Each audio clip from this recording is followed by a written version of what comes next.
Thunder's massive frame trembled in the sterile hospital corridor, his amber eyes locked on the closed door marked palliative care. The German shepherd's low whine cut through the antiseptic silence like a blade. Then came the sound that shattered everything. Not the mournful cry nurses expected from a dog about to lose his master, but something far more chilling.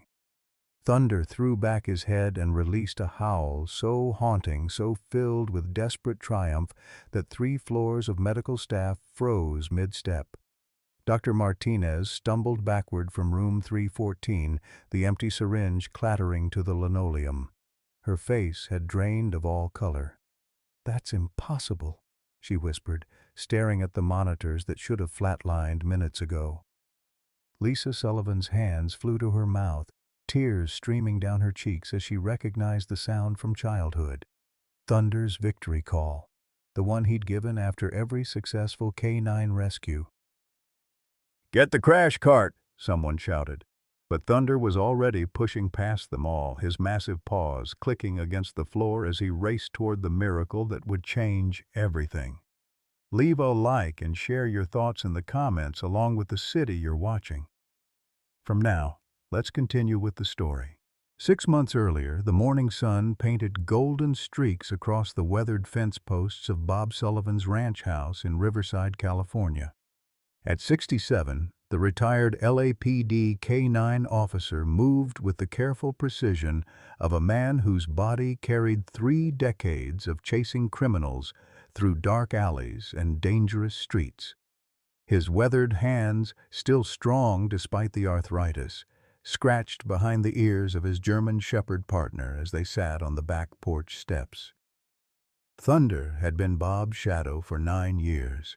First as his police partner, then as his companion through retirement and the devastating loss of his wife, Margaret. The massive dog's black and tan coat gleamed in the morning light, his intelligent amber eyes constantly scanning their surroundings with the alertness that never quite left a working K9. Even at 9 years old, Thunder carried himself with the dignity and purpose that had made him legendary in the department. "Another quiet morning, old boy," Bob murmured, his voice carrying the slight rasp of a man who'd shouted orders across crime scenes for most of his adult life. His wedding ring caught the light as he reached for his coffee mug. He'd never taken it off, not even 2 years after Maggie's battle with cancer had ended. The simple gold band had become looser on his finger as grief had stolen his appetite. But removing it felt like abandoning the woman who'd waited through countless dangerous nights for him to come home safe. The house itself told the story of a life fully lived. Commendation plaques lined the hallway walls. Photographs of Bob and Thunder in uniform stood proudly on the mantelpiece, and Maggie's reading glasses still rested on the kitchen counter where she'd left them that final morning. The silence had weight to it, not the peaceful quiet of contentment, but the hollow echo of rooms that once rang with laughter. Dorothy Chen Sullivan, Maggie's younger sister, had moved in after the funeral. At 65, Dot carried herself with the quiet strength of a woman who'd spent 4 decades loving a man from afar, content to remain in her sister's shadow.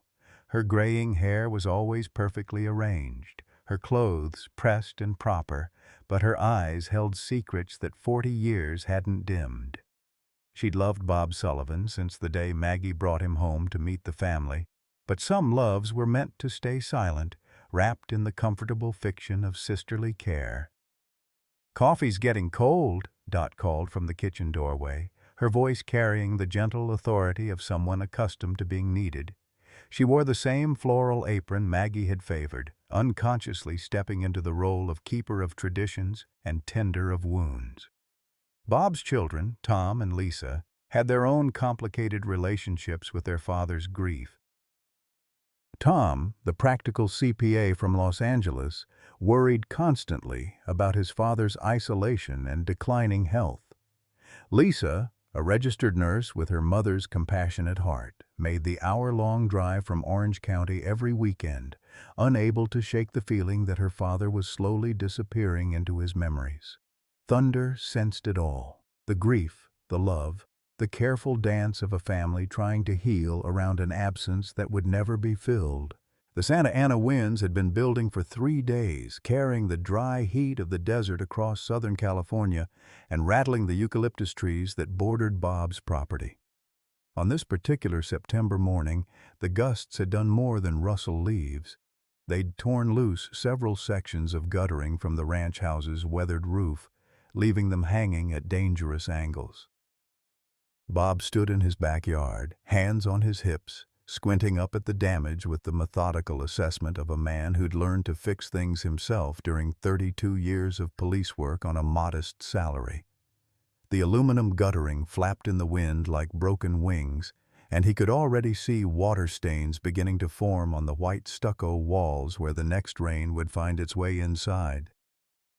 "Looks like we've got ourselves a project, Thunder," he said. But when he turned to share the observation with his faithful companion, he found the German shepherd behaving strangely. Thunder's ears were pinned back against his skull, his massive body tense with an anxiety Bob had rarely seen outside of their most dangerous police calls. The dog paced in tight circles, whining low in his throat, his amber eyes darting between Bob and the ladder leaning against the garage wall. For the past 3 days, Thunder had been increasingly agitated. He'd refused to leave Bob's side during their morning walks, positioning himself between his master and every passing jogger or cyclist. During meals, the dog abandoned his usual spot by the kitchen door to lie directly at Bob's feet, as if standing guard. Most unusually, Thunder had taken to pawing at Bob's chest and left arm, a behavior that puzzled and mildly irritated the retired officer. "What's gotten into you, boy?" Bob asked, reaching down to scratch behind Thunder's ears. The dog's response was immediate and alarming. He grabbed Bob's sleeve in his teeth and tugged backward away from the ladder, his eyes wide with an urgency that seemed almost human in its intensity. Dot appeared at the back door, her flour-dusted hands indicating she'd been in the middle of her weekly baking ritual. "Bob, that wind's getting stronger. Maybe you should wait for Tom to come help you this weekend." "Can't wait that long," Bob replied, already reaching for the aluminum extension ladder. "Rain's supposed to start Tuesday, and I won't have water damage in Maggie's house." The possessive reference wasn't lost on either of them. Even 2 years later, Bob still spoke of their shared home as belonging to his deceased wife. Thunder's behavior escalated immediately. The German shepherd began barking, not his usual alert bark, but a desperate, almost frantic sound that made the hair on Dot's arms stand up. The dog positioned himself directly between Bob and the ladder, his 85-pound frame a formidable obstacle. "Thunder, move!" Bob commanded, his voice carrying the authority that had controlled crime scenes and commanded respect from both criminals and fellow officers. But Thunder had never disobeyed a direct order in 9 years of partnership, and his refusal now sent a chill of unease through both Bob and Dot. The dog's agitation seemed to increase with each passing moment. He paced frantically, whining and pawing at the ground, then rushing to Bob's side to paw at his chest again. His behavior was so unusual that Bob actually paused, ladder in hand, to study his partner's face. "He's trying to tell you something," Dot said quietly, her intuition sharpened by years of reading the subtle communications between the man and dog she'd observed from her careful distance. But Bob's practical mind, trained by decades of dealing with facts and evidence rather than intuition, dismissed the concern. "He's just getting old, Dot. Dogs get anxious sometimes." The words carried a hint of his own fear. Thunder was 9 years old, considered senior for a German shepherd, and Bob couldn't bear the thought of losing the last living connection to his former life. "Put him inside while I work," Bob decided, his tone brooking no argument. "He's going to make me nervous up there with all this carrying on." Thunder seemed to understand the decision before Dot moved to carry it out. His whining intensified to an almost human keen, and he made one last desperate attempt to communicate by grabbing Bob's sleeve again and pulling with all his considerable strength toward the house. "Thunder, enough!" Bob's sharp command cut through the morning air. "Dot, take him inside, now." With obvious reluctance, Dot approached the agitated dog. Thunder had never shown her anything but gentle affection, but now his eyes held a wild desperation that made her heart race. "Come on, boy," she coaxed softly, her own instincts screaming that something was terribly wrong. As Dot led the still protesting Thunder toward the house, the German Shepherd twisted his powerful neck to maintain eye contact with Bob, his amber eyes holding an expression of such profound worry that both humans felt a chill despite the warm morning air. The screen door closed with Thunder's mournful howling echoing from inside the house, a sound that would haunt Dot's dreams for months to come. The aluminum ladder felt solid beneath Bob's work boots as he climbed toward the damaged guttering, his tool belt heavy with the familiar weight of screws, brackets, and a small hammer. The Santa Ana winds had calmed slightly, but he could still feel the occasional gust trying to push him sideways against the house. From inside, Thunder's desperate howling had escalated to a sound Dot had never heard before, a keening wail that seemed to vibrate through the walls themselves. Bob worked methodically, the way he'd approached everything in his life, securing the loose sections and replacing damaged brackets. But something felt different this morning. His left arm tingled with an odd numbness, and there was a strange pressure building behind his eyes. He paused, gripping the ladder tightly as a wave of dizziness washed over him. "Just the wind," he muttered to himself, but his body knew better. The minor stroke began silently, a blood clot forming in the narrow arteries that fed his brain. Bob Sullivan, who had faced armed criminals and life-threatening situations with calm professionalism, didn't recognize the enemy attacking him from within. Thunder's howling suddenly stopped, replaced by an eerie silence that made Dot's hands shake as she tried to continue kneading her bread dough. Through the kitchen window she could see Bob 20 feet up the ladder, but something about his posture alarmed her. His movements had become slower, less coordinated. The stroke progressed rapidly. Bob's vision blurred, and the familiar weight of the hammer in his right hand suddenly felt impossibly heavy. He tried to call out to Dot, but his words came out slurred and confused. The coordination between his brain and muscles began to fail, and his grip on the ladder weakened. Inside the house, Thunder had gone completely silent, but Dot could hear the scratch of his claws against the hardwood floor, frantic, repetitive scratching like he was trying to dig through the floor itself. The German Shepherd's acute senses had detected the change in Bob's scent, the subtle shift in pheromones that indicated his partner was in mortal danger. Bob's last clear thought was of Maggie, how she'd always worried about him on dangerous calls, how she'd made him promise to be careful. "I'm sorry, sweetheart," he whispered, though the words never made it past his lips. The fall happened in slow motion and lightning speed simultaneously. Bob's body, betrayed by the stroke, simply let go. 20 feet of empty air rushed past him before he struck the concrete driveway with a sickening thud that echoed across the neighborhood. His head hit the unforgiving surface with the kind of impact that changes everything in an instant.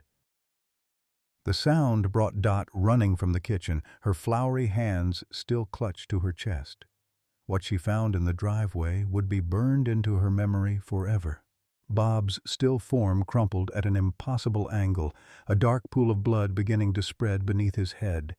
His eyes were closed, his breathing shallow and irregular. "Bob!" she screamed, dropping to her knees beside him. Her nursing training from 40 years ago kicked in, and she knew immediately not to move him. Instead, her shaking hands found his wrist, searching for a pulse that was there but weak, thready, fighting. From inside the house came a sound that made Dot's blood run cold, the splintering of wood as Thunder threw his 85-pound body against the screen door with enough force to break through. The German Shepherd burst into the backyard like a force of nature, his powerful legs carrying him to Bob's side in seconds. Thunder's behavior was extraordinary. Instead of the frantic energy he'd displayed earlier, he became completely focused, almost clinical. He sniffed Bob carefully, his wet nose checking pulse points with a precision that seemed almost medical.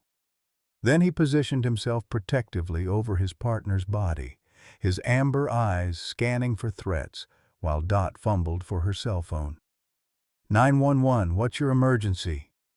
The dispatcher's calm voice felt like a lifeline. My brother-in-law fell from a ladder, Dot managed, surprised by how steady her own voice sounded. He's unconscious, breathing but weak. There's blood, a lot of blood from his head. She rattled off the address while Thunder maintained his vigil, occasionally whining softly as if trying to call Bob back to consciousness. The paramedics arrived within 8 minutes, but it felt like hours. Thunder initially refused to let them approach, his protective instincts overriding everything else. It took Dot's gentle coaxing and the paramedics' patient approach before the German Shepherd would step back, though he never went far. Severe head trauma, the lead paramedic reported to his partner. Possible skull fracture, definitely traumatic brain injury, blood pressure dropping, pupils unresponsive. We need to move fast. As they prepared Bob for transport, Thunder did something that broke Dot's heart. He gently picked up Bob's baseball cap, which had fallen a few feet away, and brought it to the stretcher, dropping it carefully beside his partner's still hand.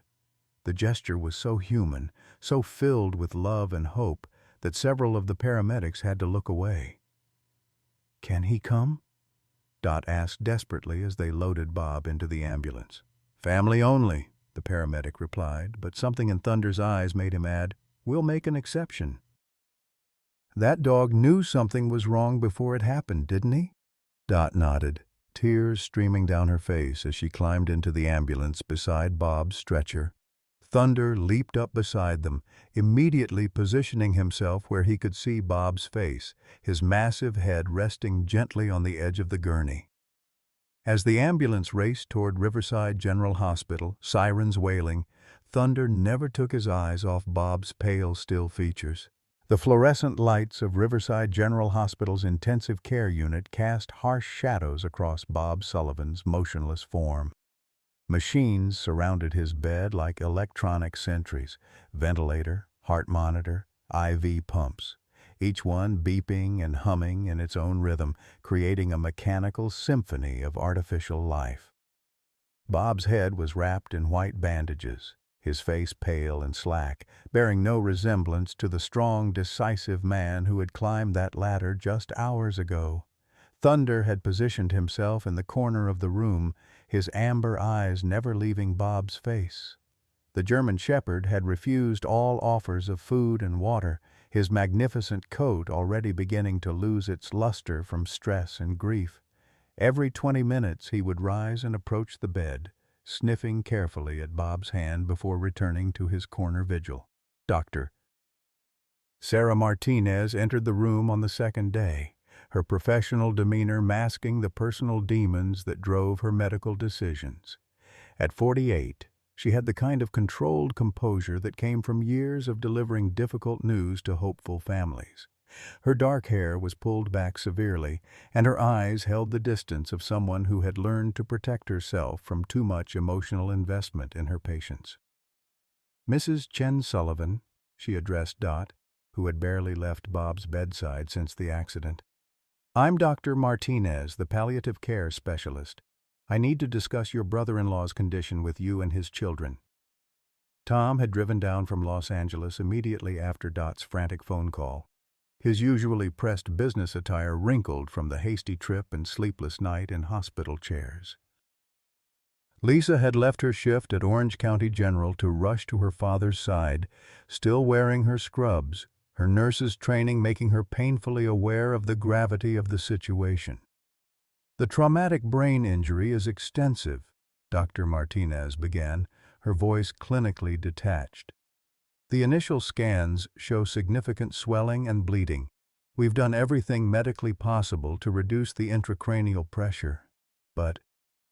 She paused, letting the silence carry the weight of her implications. But what? Lisa demanded, her voice cracking with exhaustion and fear.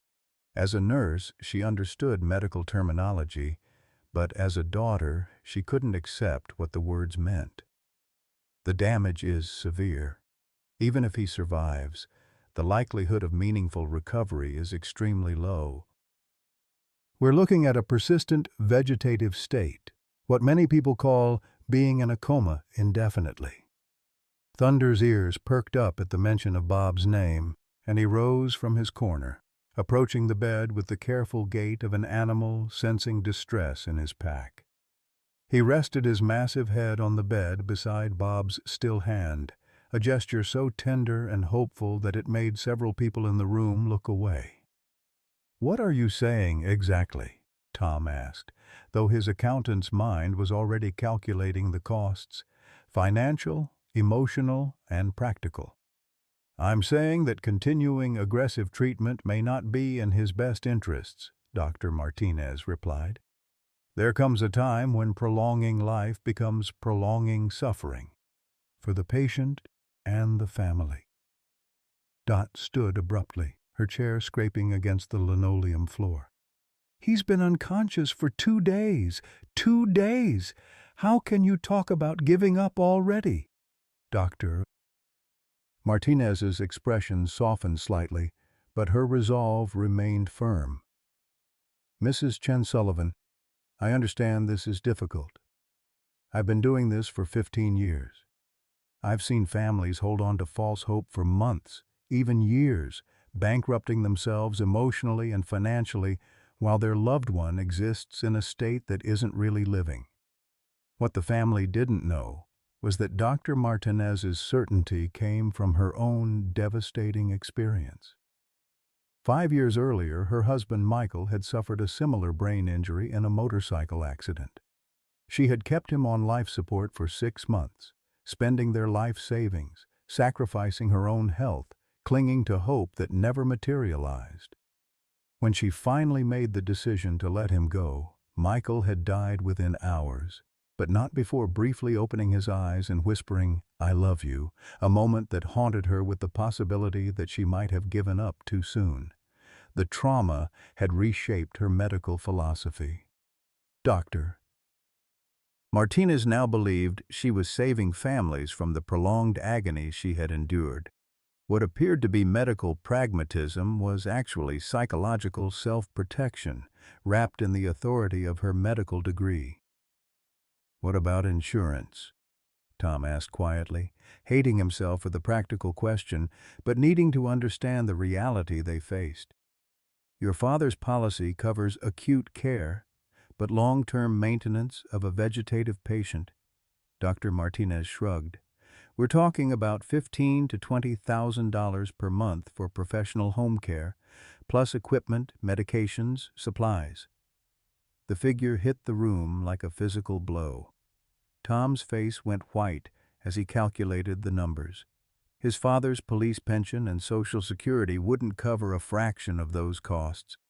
His own family was still recovering from the economic downturn. His wife had been out of work for 6 months, and they had 2 children approaching college age. Lisa's nursing experience filled in the gaps that Dr. Martinez had left unsaid. She knew about bed sores, infections, pneumonia, the gradual deterioration of muscles and organs in bedridden patients. She'd seen families destroy themselves trying to maintain hope in hopeless situations. But Thunder seemed oblivious to the human conversation about practicalities and medical probabilities. The German Shepherd had developed his own routine around Bob's condition. Every morning at sunrise, he would position himself beside the bed and remain motionless for exactly 2 hours, the same duration as their old morning patrol shifts. In the afternoon, he would pace the room's perimeter, checking corners and doorways with the methodical thoroughness of a security sweep. At night, he slept on the floor directly beneath Bob's bed, his breathing synchronized with the ventilator's rhythm. The hospital staff had initially been reluctant to allow Thunder to remain, but his behavior was so gentle and purposeful that exceptions were made. Nurses began to notice that Bob's vital signs were slightly more stable when Thunder was present. His heart rate was less erratic, his blood pressure more consistent. Dr. Martinez attributed these minor improvements to coincidence, but she couldn't ignore Thunder's uncanny ability to predict changes in Bob's condition. 20 minutes before Bob's blood pressure would spike, Thunder would become agitated, pacing, and whining. 15 minutes before Bob's oxygen levels would drop, Thunder would position himself directly beside the ventilator, staring at it intently. "It's just coincidence," Dr. Martinez told the nursing staff. "Dogs are sensitive to sounds we can't hear. The machines probably make subtle changes before the alarms go off." But the nurses weren't convinced.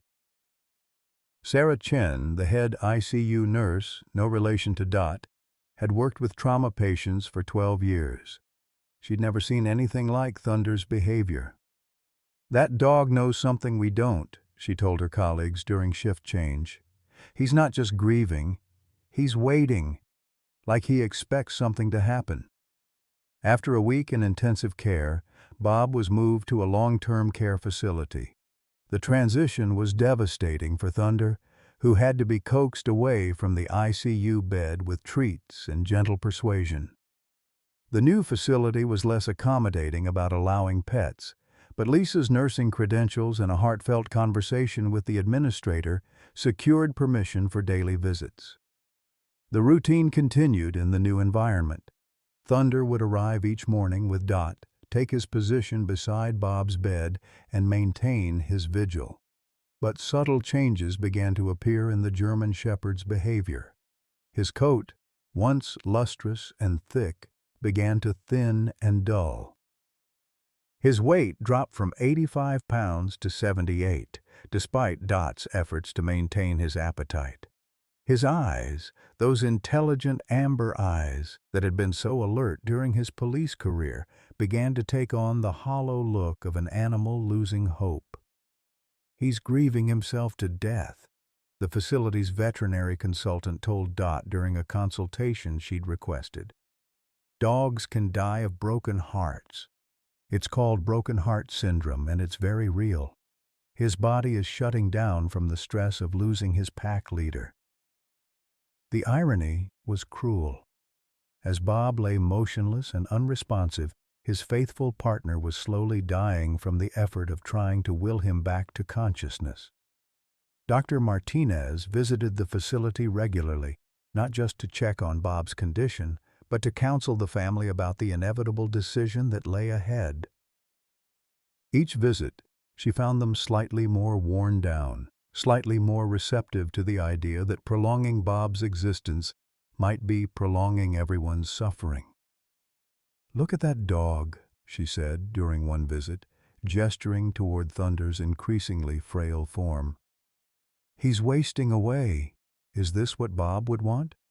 For his beloved partner to die watching him exist in this state?" It was a calculated emotional appeal, and it struck home. Tom had already taken out a second mortgage on his house to help cover the costs. Lisa was working double shifts and had given up her apartment to move back in with Dot to save money. The financial strain was becoming unbearable. But more than that, the emotional toll was destroying the family. Dot was the holdout. Despite her exhaustion, despite the financial pressure, despite Dr. Martinez's logical arguments, she couldn't bring herself to give up on Bob. Late at night, when the facility was quiet, she would sit beside his bed and whisper stories about their shared past, about Maggie, about the life they'd all shared before tragedy struck. "I know you're in there, Bob," she would say, her hand resting gently on his arm. "Thunder knows it too. That's why he won't give up. That's why he's still here, still waiting." But Thunder's vigil was becoming increasingly desperate. The proud, strong dog, who had once tackled armed suspects and searched collapsed buildings, was now a shadow of himself, clinging to life only through the force of his devotion to his unconscious partner. 4 months after Bob's accident, the breaking point arrived on a gray Tuesday morning in January. Thunder had lost another 3 pounds, bringing his weight down to a skeletal 72 pounds on his large frame. His once magnificent coat hung in patches, and his amber eyes had dulled to the color of old honey. The veterinary consultant had warned that the German Shepherd was entering the final stages of what could only be described as dying from a broken heart. Dr. Martinez chose this moment to deliver her ultimatum. She entered Bob's room at Riverside Extended Care with a folder thick with documentation, her face set in the expression of someone who had made an irreversible decision. The morning light filtering through the blinds cast harsh shadows across Bob's unchanged features.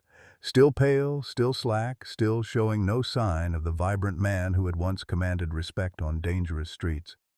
"I've called this meeting because we've reached a critical juncture, Doctor," Martinez announced to the assembled family. Tom sat slumped in the visitor's chair, his business suit wrinkled from another sleepless night. Lisa had dark circles under her eyes from working consecutive double shifts to help pay for their father's care. Dot stood near the window, her hands clasped tightly in front of her, her spine rigid with the kind of determination that comes from pure stubbornness. Thunder lay beneath Bob's bed, his breathing shallow and labored. Even the effort of lifting his head to acknowledge the doctor's presence seemed to exhaust him. "The insurance coverage officially ends Friday," Dr. Martinez continued, her voice carrying the finality of a judge pronouncing sentence. "After that, you're looking at full private pay, $22,000 per month for this level of care. The facility has been patient, but they need a decision." Tom's face crumpled as the numbers hit him like physical blows. He had already refinanced his house twice, borrowed against his retirement fund, and his marriage was hanging by a thread as the financial pressure mounted. His wife had stopped speaking to him about anything other than household necessities, and his teenage children had noticed the tension, their own futures suddenly uncertain. "More importantly," Dr. Martinez pressed on, "we need to consider what's best for Bob. 4 months in a vegetative state with no measurable brain activity, no response to stimulation, no indication of consciousness. This isn't living, it's existing.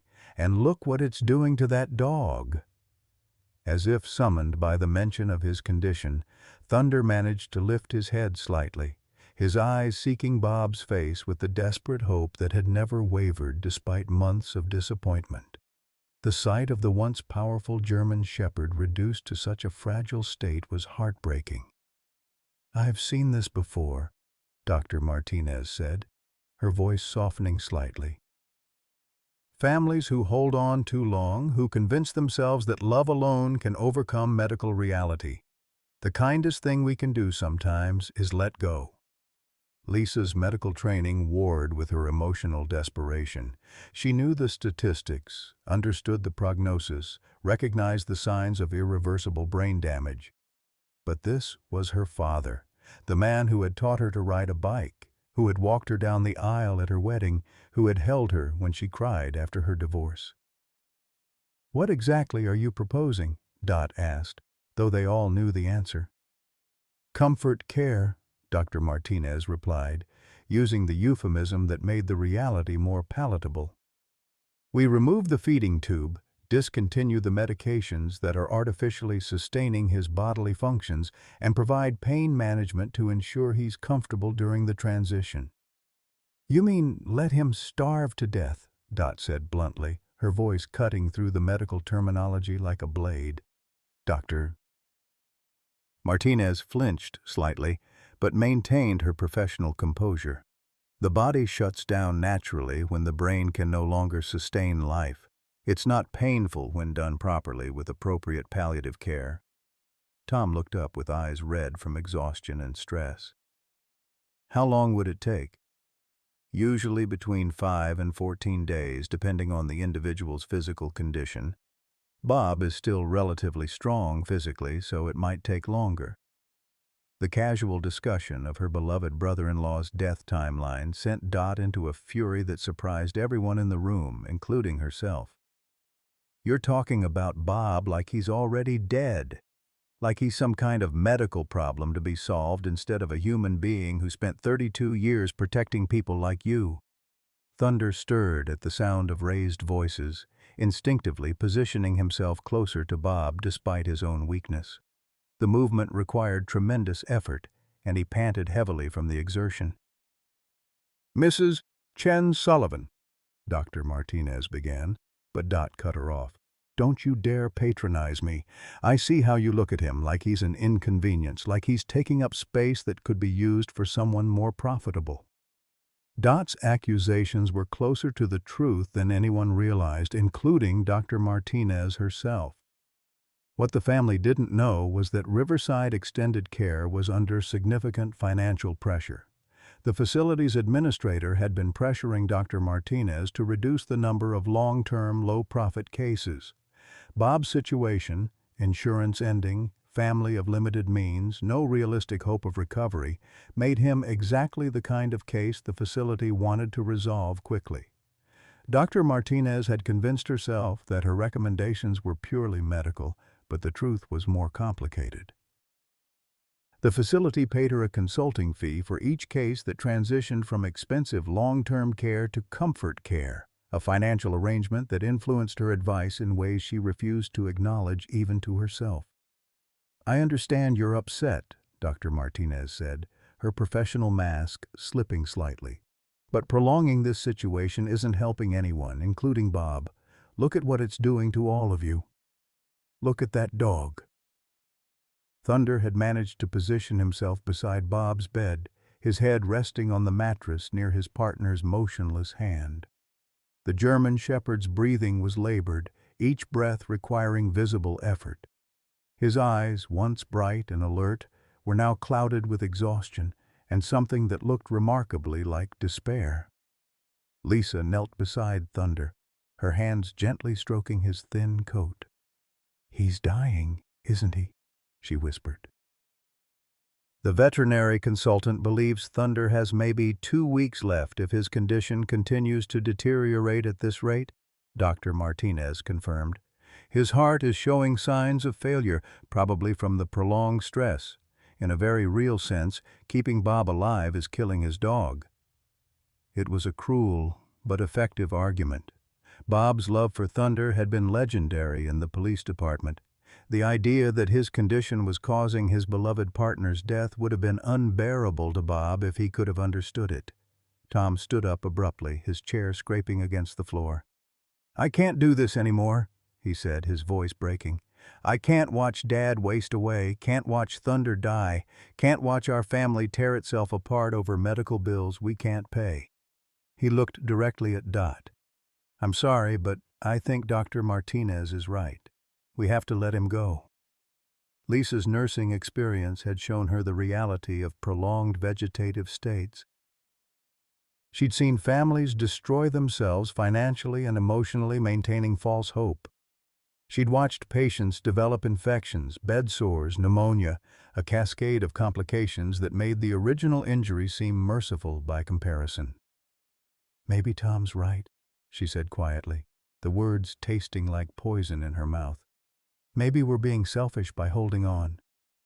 Dot stared at both of them, as if they had betrayed everything she held sacred. "Selfish? We're being selfish by not giving up on him?" "Look around," Tom said, gesturing at the sterile room, the machines, the motionless figure in the bed. "This isn't living. This isn't what Dad would want." "How do you know what he'd want?" Dot shot back. "Have you asked him? Have any of us actually asked Bob what he wants?" Dr. Martinez intervened before the argument could escalate further. "I know this is difficult, but we need a decision by Friday. The facility needs to know whether you're arranging private payment or transitioning to comfort care." Thunder chose that moment to do something he hadn't done in weeks. He lifted his head and looked directly at Dr. Martinez. The intensity in his clouded eyes was startling, almost human in its focus. For a moment, the German shepherd seemed to muster his old strength, his ears perking up slightly as if he were listening to something only he could hear. "Even the dog knows," Dr. Martinez said softly. "Look at him. He's letting go." But Dot saw something different in Thunder's sudden alertness. Where Dr. Martinez saw resignation, Dot saw recognition, as if Thunder had detected something that the humans in the room had missed. "Give us until Friday," Dot said finally. "If that's when the decision has to be made, then Friday is when we'll make it." Dr. Martinez nodded, satisfied that the inevitable conclusion would be reached within the week. She gathered her papers and prepared to leave, but paused at the door. "For what it's worth, I think you're making the compassionate choice. Sometimes loving someone means knowing when to let them go." After she left, the room fell into heavy silence. Thunder had lowered his head again, but his ears remained slightly perked, as if he were listening for something just beyond the range of human hearing. None of them noticed that Bob's heart rate had increased slightly on the monitor, or that his breathing, while still assisted by the ventilator, had developed a barely perceptible rhythm change. Thunder noticed, though. The German Shepherd's tail gave the faintest twitch, the first voluntary movement he'd made in days. Friday arrived with the weight of finality. The decision had been made during a tearful family conference the night before. They would authorize Dr. Martinez to begin the process of comfort care. Tom had been the one to finally voice what they all feared to say. Dad wouldn't want to live like this, and he wouldn't want Thunder to die because of him. The paperwork sat on the bedside table, waiting for signatures that would end Bob Sullivan's 4-month battle between life and death. Dr. Martinez had scheduled the procedure for 3:00 p.m., allowing the family a final morning to say their goodbyes. The timing felt both merciful and cruel, enough time to process their decision, but not enough to change their minds. Dot had spent the night sitting beside Bob's bed, her weathered hand resting on his arm, whispering 40 years' worth of unsaid words. "I loved you from the first day Maggie brought you home," she confessed to his still face. "I loved you through your wedding, through your children growing up, through Maggie's illness. I loved you in silence because that's what love sometimes requires." Thunder lay beneath the bed, his breathing so shallow that several times during the night Dot had panicked, thinking he had finally given up. But each time she looked, those amber eyes would blink slowly, confirming that the German Shepherd was still maintaining his vigil, still waiting for something the humans couldn't understand. Tom arrived at noon with Lisa, both of them carrying the exhausted expressions of people who had wrestled with an impossible decision and lost. Tom's wife had refused to come, unable to watch another family member die. Lisa's hands shook as she held a cup of coffee that had long gone cold. "The papers are ready," Tom said quietly, avoiding eye contact with his father's motionless form. "Dr. Martinez will be here at 3 to start the process." Lisa knelt beside Thunder, her nursing experience making her acutely aware of the German Shepherd's failing condition. His heartbeat was irregular, his temperature below normal, and his breathing required visible effort. "Oh, Thunder," she whispered, "you don't have to keep fighting anymore. It's okay to let go." But Thunder's response was unexpected. Instead of the resigned acceptance they had grown accustomed to, the German Shepherd struggled to his feet with more determination than he had shown in weeks. His legs trembled with the effort, but he managed to position himself directly beside Bob's bed, his nose inches from his partner's face. For several minutes, Thunder remained motionless in this position, as if listening or waiting. Then he began to exhibit behavior that alarmed the family.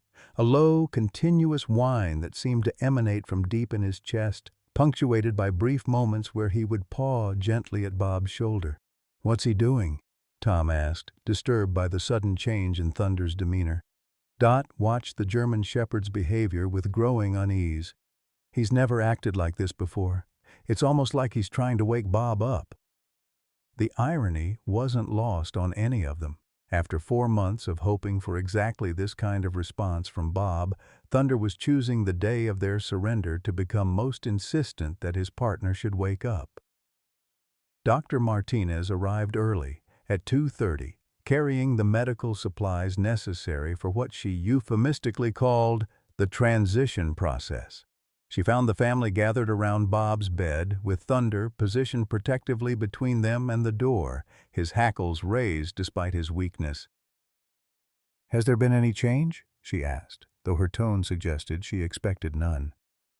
"Thunder's been agitated all day," Lisa reported. "More active than he's been in weeks." Dr. Martinez glanced at the German Shepherd dismissively.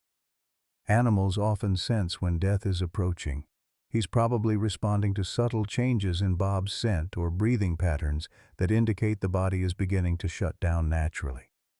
But Thunder's behavior suggested something quite different. Instead of the mournful acceptance Dr. Martinez described, the German Shepherd seemed almost frantic in his attempts to communicate something to the humans around him. He moved from person to person, pawing at their legs, then returning to Bob's bedside to repeat his strange ritual of sniffing and gentle pawing. "We should begin," Dr. Martinez announced, checking her watch.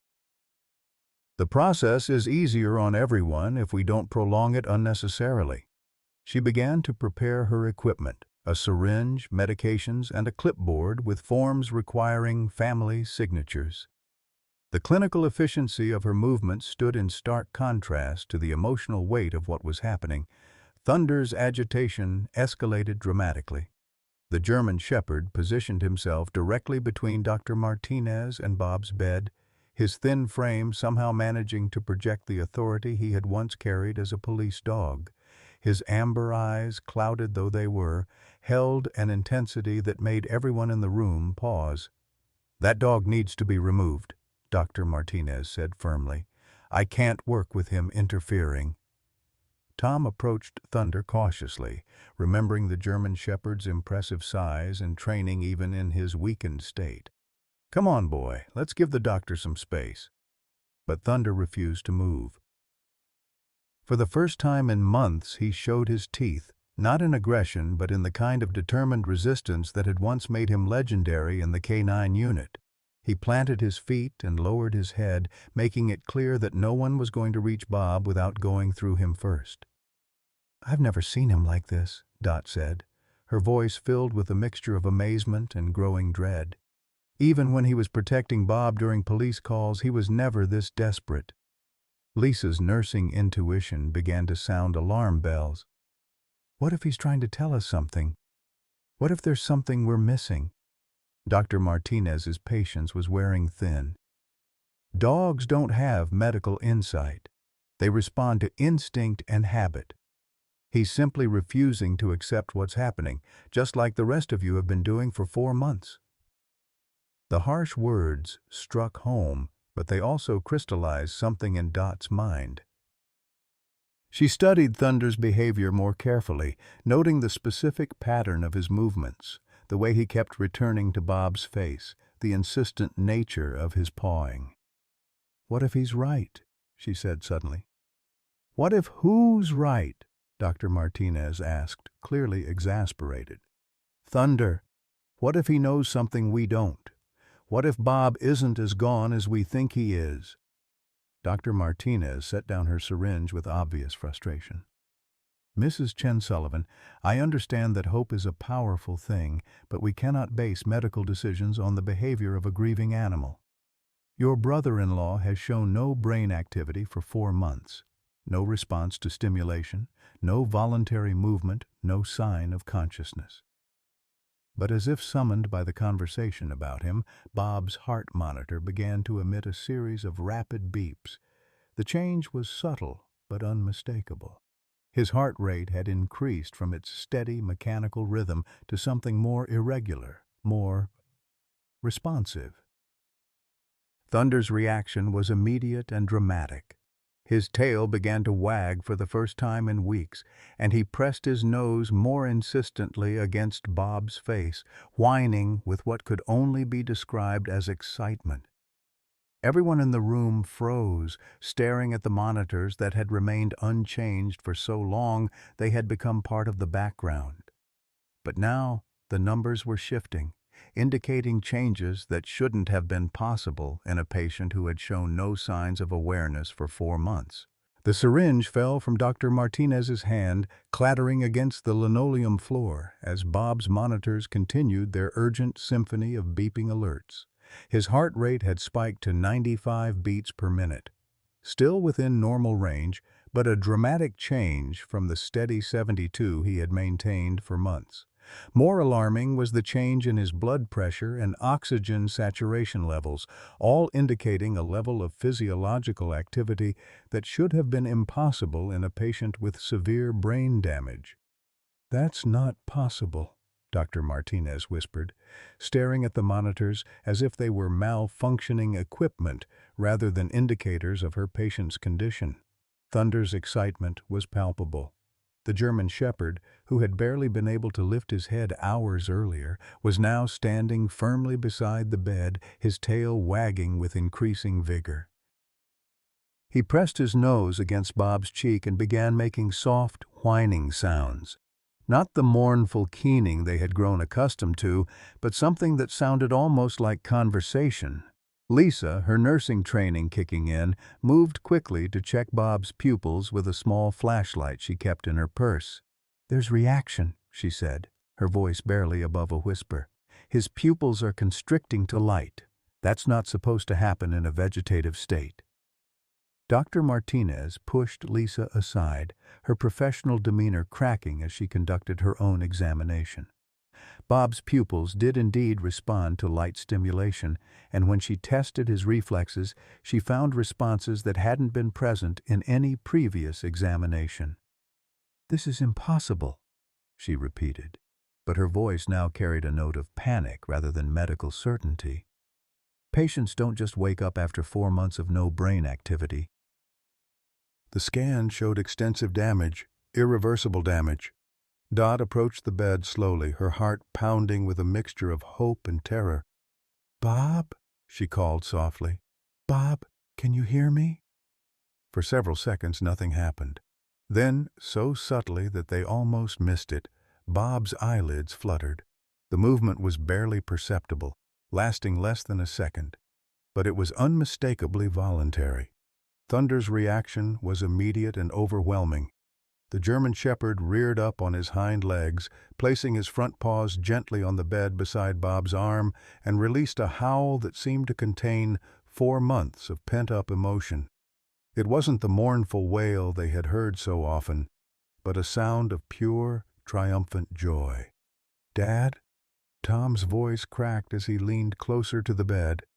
"Dad, if you can hear us, try to move your fingers." The silence that followed felt like an eternity, Doctor.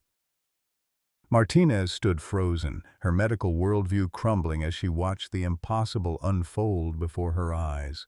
Her entire career had been built on the certainty of medical science, on the predictable progression of brain injuries, on the statistical probabilities that made difficult decisions easier to justify. Then Bob's index finger moved. It was a tiny movement, barely a twitch, but it was deliberate and unmistakable. Lisa gasped, covering her mouth with her hands as tears began streaming down her cheeks. Tom stumbled backward, overwhelmed by the magnitude of what he was witnessing. But Dr. Martinez's reaction was the most shocking of all. Instead of the joy and amazement the family expected, her face contorted with something that looked like fury. "No," she said firmly, her voice carrying the authority of someone accustomed to being obeyed. "No, this isn't happening. Patients with this level of brain damage don't recover. It's medically impossible." "But he's moving," Dot protested, her voice shaking with emotion. "He's responding." "Reflexive action," Dr. Martinez insisted, though her explanation sounded hollow even to herself. "The brain can produce random electrical impulses that mimic voluntary movement. It doesn't indicate consciousness." Thunder seemed to take offense at Dr. Martinez's dismissal. The German shepherd positioned himself more firmly between the doctor and Bob's bed, his hackles raised despite his weakened condition. His amber eyes, clearer now than they had been in weeks, held an intelligence and determination that made everyone in the room take notice. "The dog doesn't believe you either," Dot said, her voice gaining strength. "Thunder's never wrong about these things. He knew something was wrong before the accident, and he's been trying to tell us that Bob is still in there." Dr. Martinez's composure finally cracked completely. "This is ridiculous. I'm not going to base medical decisions on the behavior of an animal. Your brother-in-law has been in a vegetative state for 4 months. The kindest thing we can do is let him go peacefully." But even as she spoke, Bob's vital signs continued to improve. His breathing, while still assisted by the ventilator, showed signs of increased spontaneous effort. His heart rate had stabilized at a more normal rhythm, and his blood pressure was rising to healthier levels. Most remarkably, Bob's eyelids fluttered again, and this time they stayed partially open. His eyes, unfocused but undeniably alert, moved slowly around the room, taking in the faces of his family. Lisa leaned close to her father's face. "Dad, it's Lisa. Can you hear me? Squeeze my hand if you can hear me." The seconds stretched into what felt like hours. Then, with effort that seemed to require every ounce of his remaining strength, Bob's fingers closed weakly around his daughter's hand. The room erupted in a mixture of sobs, exclamations, and Thunder's continued howling. Tom grabbed his father's other hand, feeling the slight but unmistakable pressure of Bob's grip. Dot collapsed into the bedside chair, overwhelmed by the flood of emotions she had been holding back for months. But Dr. Martinez's reaction was the most disturbing of all. Instead of sharing in the family's joy, she seemed almost angry at Bob's recovery. "This doesn't change anything," she said, her voice tight with an emotion none of them could identify. "Even if he's showing some signs of consciousness, the brain damage is still extensive. He'll never be the same person he was. You're setting yourselves up for more heartbreak." "But he's alive," Lisa said, her voice fierce with protective love. "He's conscious. He knows we're here." Dr. Martinez began gathering her equipment with sharp, efficient movements. "I'm recommending immediate transfer to neurology for a complete reassessment. But I want you to understand that consciousness doesn't equal recovery. He could be aware but completely incapacitated. You could be looking at years of expensive care for someone who will never be able to walk, talk, or care for himself." The cruel words hit the family like physical blows, but they couldn't diminish the miracle they were witnessing. Bob's eyes were definitely tracking movement now, following the sound of their voices, showing clear recognition when they spoke to him. Thunder had calmed slightly, but he remained positioned protectively beside the bed, his tail wagging steadily as he gazed at his partner's partially open eyes. The German shepherd's transformation was as remarkable as Bob's. His coat seemed brighter, his posture stronger, his eyes clearer than they had been in months. As Dr. Martinez prepared to leave, her final words revealed the depth of her psychological investment in Bob's case. "You're making a mistake," she said from the doorway. "Sometimes the cruelest thing we can do is give people false hope. I've seen families destroy themselves trying to care for brain-damaged relatives who would have been better off dying peacefully." The words hung in the air like a curse, but they couldn't dampen the family's growing sense of wonder. Bob's recovery was far from complete. He couldn't speak, could barely move, and his eyes still held the confusion of someone emerging from a very long sleep. But he was undeniably present, undeniably alive, undeniably fighting his way back to them. Thunder seemed to sense that his vigil was entering a new phase. The desperate, mournful waiting was over. Now came the long process of helping his partner heal, and the German shepherd appeared ready for that challenge.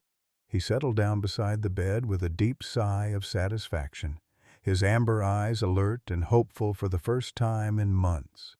What none of them realized was that Dr. Martinez's reaction wasn't just professional disappointment, it was personal devastation. Bob's recovery was forcing her to confront the possibility that she had given up on her own husband too soon, that the decision she had made 5 years earlier might have been wrong. The guilt and self-doubt that had driven her to push other families toward early termination was now crashing down on her with the weight of terrible recognition. But in that moment, surrounded by the sound of improved vital signs and Thunder's gentle breathing, the family couldn't focus on anything except the miracle unfolding before them. Bob Sullivan was coming back to them, one tiny movement at a time. 6 months later, the California sun painted golden streaks across the same back porch where Bob Sullivan had once sat with Thunder on that fateful September morning. But everything had changed in ways both profound and tender. Bob sat in the wooden rocking chair that Tom had built for his recovery, his left hand still showing the slight tremor that remained from his brain injury, while his right hand rested comfortably on Thunder's massive head. The German Shepherd had undergone his own miraculous transformation. His coat had regained its lustrous black and tan coloring, his weight had returned to a healthy 83 pounds, and his amber eyes sparkled with the intelligence and devotion that had made him legendary in the K-9 unit. But more than his physical recovery, Thunder carried himself with a new dignity, the bearing of a dog who had accomplished something extraordinary, who had refused to give up when everyone else had lost hope. Bob's recovery had been slow and sometimes frustrating, but steady in ways that amazed his neurological team at UCLA Medical Center.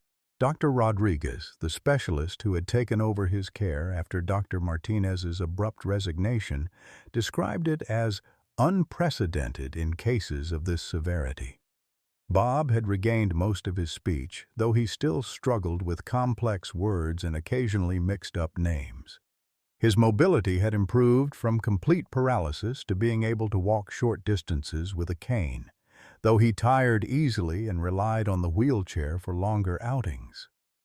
The neural pathways found new routes, Dr. Rodriguez had explained to the family during one of their regular consultations.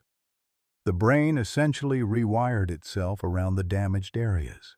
We're seeing connections forming that shouldn't be medically possible.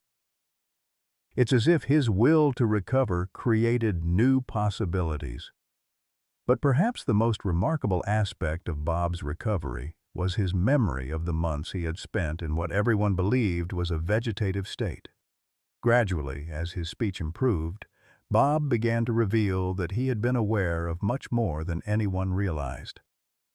"I heard everything," he told Dot during one of their quiet afternoon conversations on the porch. "Every word you whispered to me, every story you told about Maggie, every time you said you loved me. I just couldn't respond, couldn't move, couldn't let you know I was listening." The revelation had been both wonderful and heartbreaking for the family. Bob remembered Tom's agonized decision to authorize ending his care, Lisa's tearful bedside conversations about her nursing shifts, and Dot's nightly confessions of 40 years of silent love. Most poignantly, he remembered Thunder's unwavering vigil, the German Shepherd's refusal to accept that his partner was gone. "Thunder knew," Bob said, his voice still carrying the slight slur that might never completely disappear. "Somehow he could sense that I was still in there, still fighting. When everyone else was ready to give up, Thunder wouldn't let them." The investigation into Dr. Martinez's practices had revealed a pattern of premature treatment terminations that shocked the medical community. The FBI's Financial Crimes Unit discovered that she had received bonus payments for each case that transitioned from expensive long-term care to comfort care, creating a financial incentive for her to pressure families into ending treatment. More than 30 families came forward with similar stories of being pushed toward decisions they later regretted. But the most devastating revelation came from Dr. Martinez herself during a tearful confession to federal investigators. Her husband Michael hadn't been in as severe a vegetative state as she had believed. New medical technologies not available 5 years earlier revealed that his brain scans had been misinterpreted. He might have recovered given more time. "I killed my own husband," she admitted during her sentencing hearing, her voice broken with guilt and self-recrimination. "I was so afraid of prolonged suffering that I didn't give him a chance to fight. And then I convinced myself that pushing other families to make the same choice was somehow saving them from my pain." Dr. Martinez received a sentence of 8 years in federal prison for medical fraud and conspiracy. Her medical license was permanently revoked, and she was ordered to pay restitution to the families she had manipulated. But more importantly for Bob's family, her confession validated everything Thunder had been trying to tell them during those dark months. The German Shepherd had become something of a local celebrity. The story of his refusal to give up on his partner had spread through social media, news outlets, and veterinary journals. Thunder received letters from around the world, treats from admirers, and even a commendation from the mayor of Riverside for his extraordinary loyalty and service. But Thunder seemed oblivious to the attention. His focus remained entirely on Bob, accompanying him to physical therapy sessions, lying patiently during speech therapy appointments, and serving as both companion and informal therapy animal during the long process of recovery. The relationship between Bob and Dot had evolved into something beautiful and unexpected. Her 40 years of silent love had finally found expression, and Bob's brush with mortality had taught him not to waste precious time on false modesty or missed opportunities. "I always wondered if you knew," Dot admitted as they sat together on the porch, watching Thunder patrol the yard with his old precision. "All those years I tried to hide how I felt." Bob's smile was slightly crooked due to the lingering effects of his brain injury, but it was genuine and warm. "Maggie knew," he said. "She told me once that if anything ever happened to her, I shouldn't be alone. She said you'd been waiting long enough." They had married in a simple ceremony in the backyard, with Thunder serving as the best dog and wearing a bow tie that he tolerated with dignified patience. The wedding photos showed a family that had been through hell together and emerged stronger, more appreciative of the simple miracle of being alive and being loved. Tom's marriage had not only survived the financial crisis, but had been strengthened by it. His wife had seen him at his lowest point and watched him fight for his father with a dedication that reminded her why she had fallen in love with him. The second mortgage had been paid off with money from the settlement against Dr. Martinez and the medical facility, but more importantly, Tom had learned that some things were worth any financial sacrifice. Lisa had been promoted to head nurse at her hospital, partly due to her advocacy for patient rights that had grown out of her father's experience. She had also started a foundation that trained therapy dogs to work with brain injury patients, inspired by Thunder's intuitive understanding of Bob's condition. The foundation, called Thunder's Promise, paired specially trained dogs with patients in extended care facilities. The early results were remarkable. Patients with animal companions showed improved vital signs, better responses to therapy, and faster recovery times. Thunder himself had become the program's unofficial mascot and primary trainer, teaching younger dogs the subtle signs of human distress and recovery. As the sun began to set on this particular evening, painting the sky in shades of pink and gold, Bob reached down to scratch behind Thunder's ears. The German Shepherd leaned into the familiar gesture, his eyes closing in contentment. "We made it, old boy," Bob said softly. "Both of us. Somehow we made it through." Thunder's tail wagged slowly, his amber eyes opening to meet his partner's gaze. In those eyes, Bob could see the same unwavering loyalty that had sustained them through the darkest period of both their lives. Dot emerged from the kitchen carrying 3 glasses of iced tea, her movements unhurried and peaceful. She had learned to treasure these quiet moments, having come so close to losing them forever. "Dinner will be ready in an hour," she said, settling into her own chair beside Bob. "Lisa and Tom are coming over with the grandchildren." Bob nodded, his hand still resting on Thunder's head. The simple routine of family dinner had become precious in a way it had never been before. Every conversation, every shared meal, every moment of ordinary life carried the weight of gratitude for second chances. As darkness fell over Riverside, the three figures on the porch, man, woman, and dog, sat in comfortable silence, surrounded by the sounds of a neighborhood settling in for the evening. Thunder's breathing was steady and peaceful, no longer the labored panting of a dog dying from a broken heart, but the deep, satisfied breathing of an animal who had completed his mission and earned his rest.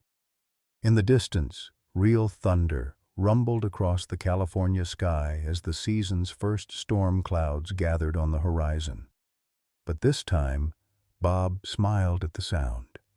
He had learned to distinguish between the storms that destroy and the storms that cleanse, between the thunder that brings fear and the thunder that brings hope.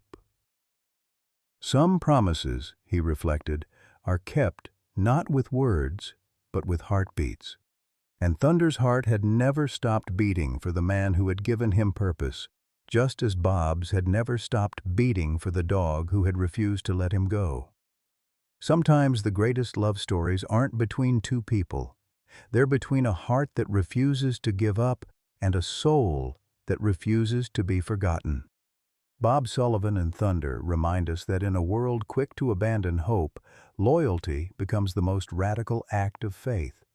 When medical experts, insurance companies, and even family members said, "Let go," one German shepherd said, "Not yet." Thunder's vigil wasn't just about saving his partner. It was about proving that some bonds transcend logic, statistics, and financial pressures. For those of us who've walked hospital corridors, made impossible decisions about loved ones, or wondered if anyone would fight for us the way Thunder fought for Bob, this story whispers a powerful truth. You are worth fighting for. Your life has value that can't be measured in medical charts or bank statements. Whether you're the one holding vigil or the one needing someone to hold vigil for you, remember that miracles often come wrapped in fur and powered by unconditional love. In a society that too often discards what seems broken, Thunder chose to guard what others couldn't see, the unbreakable spirit of a man who just needed time to find his way home. Share your thoughts. Have you ever experienced a moment when an animal seemed to know something humans missed? What would you want your family to know about fighting for you in difficult times?